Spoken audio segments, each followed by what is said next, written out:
ನಾಳೆ Channapatna by election result ಇರುವುದರಿಂದ ಮೈತ್ರಿ ಅಭ್ಯರ್ಥಿ ನಿಖಿಲ್ ಗೆಲುವಿಗಾಗಿ ಅಭಿಮಾನಿಯಿಂದ ಹರಕೆ ನೀಡಿರ್ತಕ್ಕಂಥ ಒಂದು ಘಟನೆ ಮಂಡ್ಯ ಜಿಲ್ಲೆ ಶ್ರೀರಂಗಪಟ್ಟಣ ತಾಲೂಕಿನ ಶಕ್ತಿ ದೇವತೆ ಉಕ್ಕಡದ ಅಹಲ್ಯಾದೇವಿಗೆ ವಿಶೇಷ ಪೂಜೆಯನ್ನು ಸಲ್ಲಿಸಿರ್ತಕ್ಕಂಥದ್ದು ಕೂಡ ನಡೆದಿದೆ. ದೇವಿಗೆ ಮೇಕೆ ಬಲಿ ಕೊಟ್ಟು ಅನ್ನದಾನ ಮಾಡುವುದಾಗಿ ಹರಕೆ ಮಾಡಿದ್ದಾರೆ. ಜೆಡಿಎಸ್ ಕಾರ್ಯಕರ್ತ ಪ್ರವೀಣ್ ವಿಶೇಷ ಪೂಜೆ ಸಲ್ಲಿಸಿದ್ದು ನಿಖಿಲ್ ಕುಮಾರಸ್ವಾಮಿ ಚನ್ನಪಟ್ಟಣ ಉಪಚುನಾವಣೆಯಲ್ಲಿ ಗೆಲ್ಲಲಿ, ಅವರ ರಾಜಕೀಯ ಭವಿಷ್ಯ ಮುಂದೆ ಪ್ರಜ್ವಲಿಸಲಿ ಎಂದು ಹರಕೆಯನ್ನು ಪೂರೈಸಿದ್ದಾರೆ.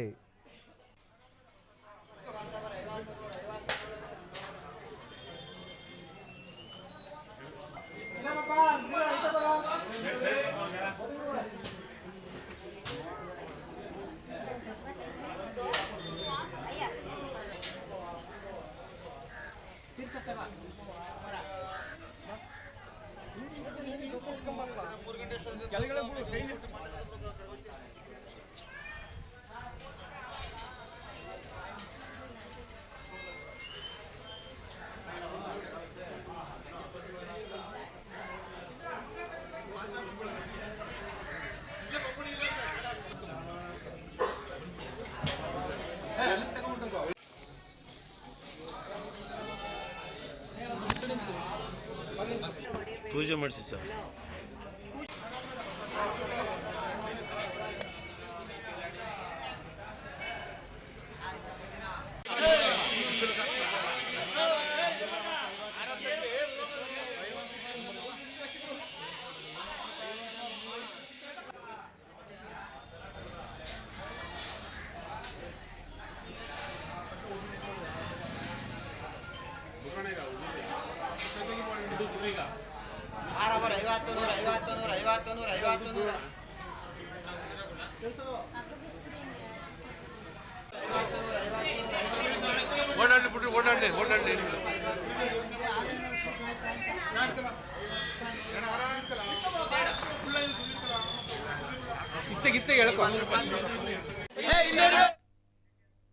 ಎಂಬತ್ತೇಳನೇ ಅಖಿಲ ಭಾರತ ಕನ್ನಡ ಸಾಹಿತ್ಯ ಸಮ್ಮೇಳನದ ಹಿನ್ನೆಲೆ ಮಂಡ್ಯದಲ್ಲಿ ಕಸಾಪ ವೇದಿಕೆ ನಿರ್ಮಾಣ ಕಾರ್ಯಕ್ಕೆ ಭೂಮಿ ಪೂಜೆಯನ್ನು ಮಾಡಲಾಯಿತು. ಮಂಡ್ಯದ ಸ್ಯಾಂಜೋ ಆಸ್ಪತ್ರೆ ಹಿಂಭಾಗ ಜಾಗದಲ್ಲಿ ಭೂಮಿ ಪೂಜೆ ನಡೆದಿದ್ದು, ಜಿಲ್ಲಾ ಉಸ್ತುವಾರಿ ಸಚಿವ ಎನ್ ಚಲುವರಾಯಸ್ವಾಮಿ ನೇತೃತ್ವದಲ್ಲಿ ಭೂಮಿ ಪೂಜೆ ನಡೆದಿದೆ. ಕಸಾಪ ಸಮ್ಮೇಳನಕ್ಕೆ ಗುರುತಿಸಿರುವ 58 ಎಕರೆ ವಿಶಾಲ ಜಾಗದಲ್ಲಿ ವೇದಿಕೆ ನಿರ್ಮಾಣಕ್ಕೆ ಚಾಲನೆಯನ್ನು ಕೂಡ ನೀಡಲಾಗಿದೆ. ಡಿಸೆಂಬರ್ 20, 21 ಹಾಗೂ 22ರಂದು 3 ದಿನಗಳ ಕಾಲ ಕಸಾಪ ಸಮ್ಮೇಳನ ಕೂಡ ನಡೆಯಲಿದೆ.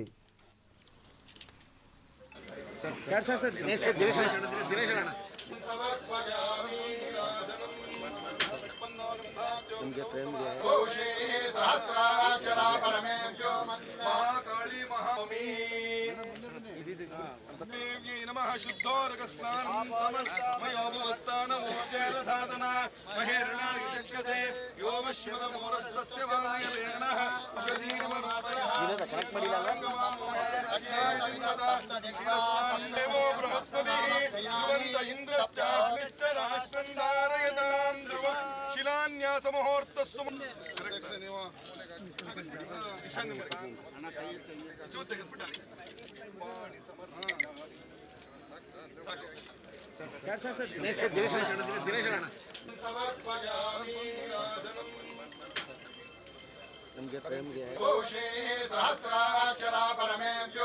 महाकाली महामी मालिक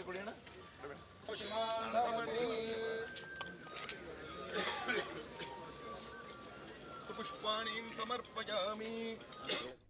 ಕ್ಷಣ ಕ್ಷಣದ ಸುದ್ದಿಗಳಿಗಾಗಿ ಫ್ರೀಡಂ ಟಿವಿ ಸಬ್ಸ್ಕ್ರೈಬ್ ಮಾಡಿ, ಲೈಕ್ ಮಾಡಿ ಹಾಗೂ ಫಾಲೋ ಮಾಡಿ. ಹೊಸ ಸುದ್ದಿಗಳ ನೋಟಿಫಿಕೇಶನ್ಗಾಗಿ ಬೆಲ್ ಐಕಾನ್ ಮೇಲೆ ಕ್ಲಿಕ್ ಮಾಡಿ.